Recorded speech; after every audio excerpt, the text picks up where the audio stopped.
Well, a hearty shalom to you, Jeffrey Seif here. Together we are finishing up the book of Numbers. Well, I'm just landing, I'm like a frog that's landing on a pod at a part of the pond that happens to be the end of the book of Numbers. My working through it is hardly exhaustive. I just alight upon things in the Jewish Torah readings that rabbis are game to do. Just take your pick. There's lots of stuff here. Actually, when I presented to make this video, I was planning on something else, but I opted to go this direction instead. That's my prerogative. It's all within the Torah reading. It's a double portion. We are going to look in the 35th chapter of the book of Numbers, and there's something here that might throw people on their heels because it deals with money. And whenever money is raised, people get thrown on their heels. I wasn't born yesterday. It's not my first rodeo. I know how it works.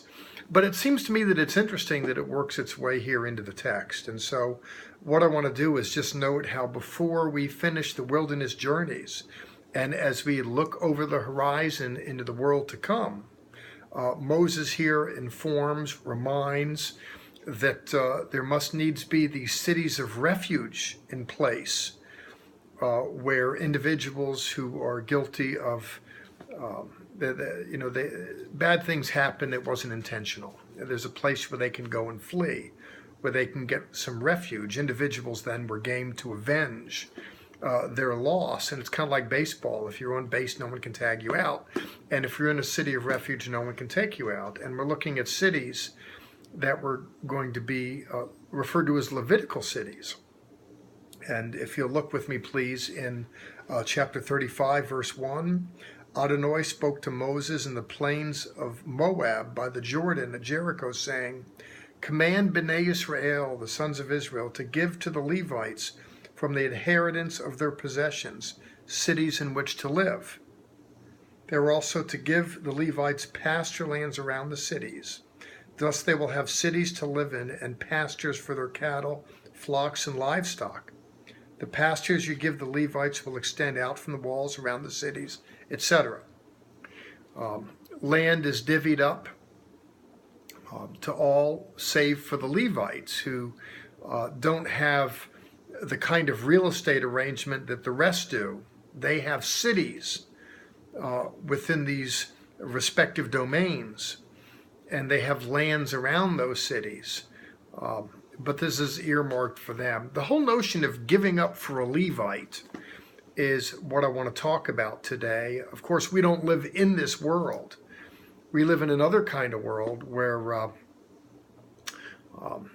women and men in congregations live and work, and there's the professional clergy who are really at the mercies of individuals that are minded to earmark some of their claims to the clergy in order that they can do what they do. If you look here in Numbers, the clergy are administrating justice.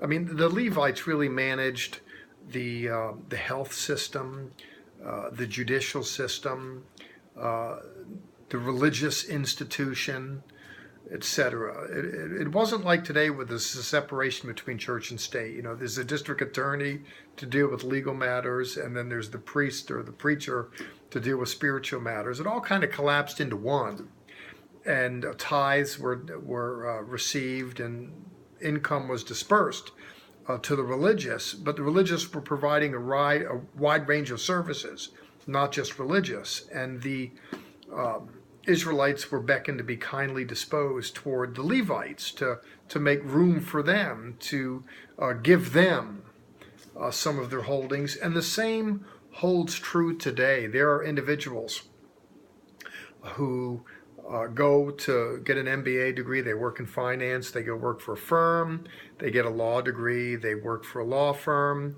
they get a medical degree, they work for a medical practice. These are difficult degrees. People go off and become teachers.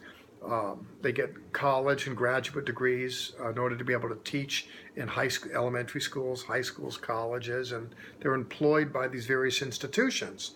They have this education, they're certified, and then they go into the vocation.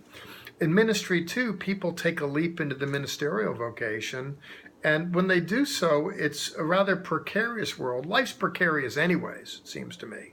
People can lose their jobs in vocations, to be sure, but it seems so precarious for ministers who really rely on plate income to, the way it works is you have to pay all the congregation's bills first: mortgage, upkeep, the missions works, administrative costs, secretaries, and then the rabbi gets paid what's left. And so a lot of times it's low income to begin with.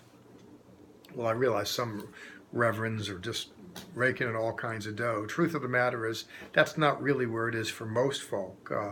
And ministers in so many ways are just making it month to month and relying on the largesse of their congregants to be faithful and sow into the work. Of course, the Levite in the case today is the spiritual leader of the congregation who organizes the programs, the counseling, this and that, and there's just so many things ministers do. I know people think you just give a speech on a weekend, and maybe there's some that are like that, but honestly, some ministers, while it's true, some of the laziest creatures in God's earth, some are also the hardest working. And it's really hard to tell the difference between the two and all the sacrifices it takes. As you read through the 35th chapter, if only you hear these verses that I just read, where there's something of a reminder here, let me encourage you to be faithful and caring and sharing, so the spiritual leader in your respective congregations can not suffer as a result of that. I'm not saying this because I'm looking to garner support from you. I make less and less and less of my income in ministry now. I worked full-time as a congregational leader, pastor. I worked full-time as a seminary professor, and I've since retired in so many ways. I travel now. In fact, tomorrow morning, I am heading off to South Africa, interestingly, on an invitation. A bishop there that has about 600 churches was interested in my and Barry's ministry, and we're heading off. And a few weeks ago, we were out on the mission field in Germany and the Ukraine. We were helped along there by a donation to pay with the airfare. But the point is sometimes you might think if a minister is talking about money, it's self-serving at the end of the day, that not in a bad way necessarily, but he or she or they are going to benefit from it.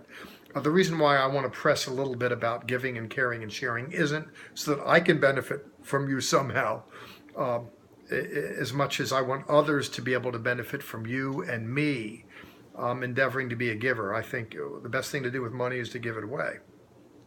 And let me just say, at the risk of sounding self-service on this, that when I think of hardworking, the Greenberg family, God's honest truth, they just don't work any harder and give any more. And this is the genius and the genesis behind the Tree of Life and so many other products. And as you're thinking about giving, let me encourage you to sow a seed into the Bible Society. It's money well spent. It goes to good people, and it goes to good work. And we, of course, if we take Titus seriously, Paul's letter to Titus, we are to be a people who are zealous for good works. Well, so much for my little spiel today. It's on Levitical cities and caring and sharing with Levites. Thank you for caring and sharing. Thank you for sharing a few moments with me. Jeffrey Seif here, signing out until next week, when you'll get a little video from me from Durban, South Africa. Shalom. God bless.